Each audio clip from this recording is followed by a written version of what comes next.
شريف شيخ أحمد oo safar ku tagay shalay magaalada Abu Dhabi ayaa waxa uu waramay TV-ga Al-Arabiya oo xaruntiisu tahay Imaaraadka.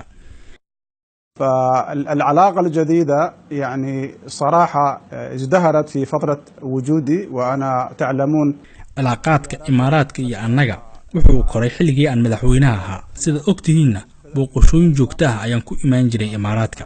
Hoggaanka uu ugu horeeyo Sheikh Khalifa iyo Maxamed bin Zayed kulamo ayaan la qaadan jiray. Allah ha uga abaalgudo maalinna ma aysan joojin caawinta Soomaaliya. Tababarka ciidankana annaga ayaa ka codsanay xilligaas oo dawladii jirtay dagaal adag ay kula jirtay ururka Al-Shabaab. Waxaan u baahnayn dhisidda awoodda hay'adaha amniga run ahaantiina waa naga aqbaleen.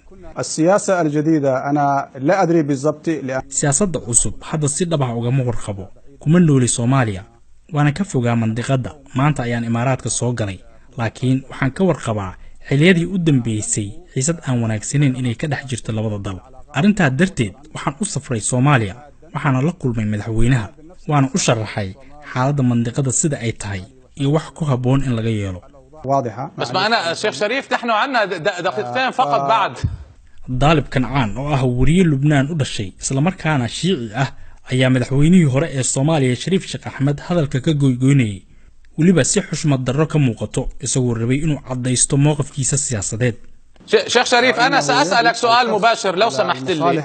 لو سمح هل فعلا باتت قطر تتحكم بمفاصل الحياة السياسية في الصومال ولذلك نشهد ما نشهده الآن؟ سؤال توصح أيام كويدينيا مجرتا إن دالك قدر وهذا حكومة لمان لامها سياسة الصومالية تاسنا أي كنتي إن واحد أن أجدنا أي دعان. الحكومة الصومالية ادعت بأنها محايدة.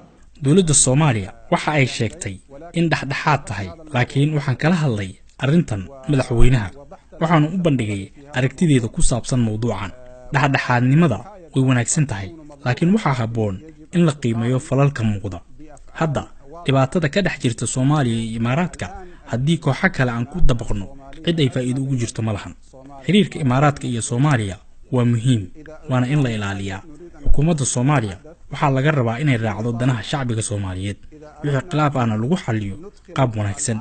يجب أن تحل بطريقة جيدة. أما فيما يخص الطائرة التي تم الاستيلاء balse arinta ku saabsan diyaaradda ee lagu wareegay lacagta u socotay ciidanka xoogga dalka Soomaaliya taas waa mid ka baxsan xayndaabka diblomaasiyadda waxayna jabisay heshiisyada labada dal. Shariif Sheekh Axmed lama oga sababta uu u tagay Imaaraadka iyo danaha uu halkaas ka leeyahay.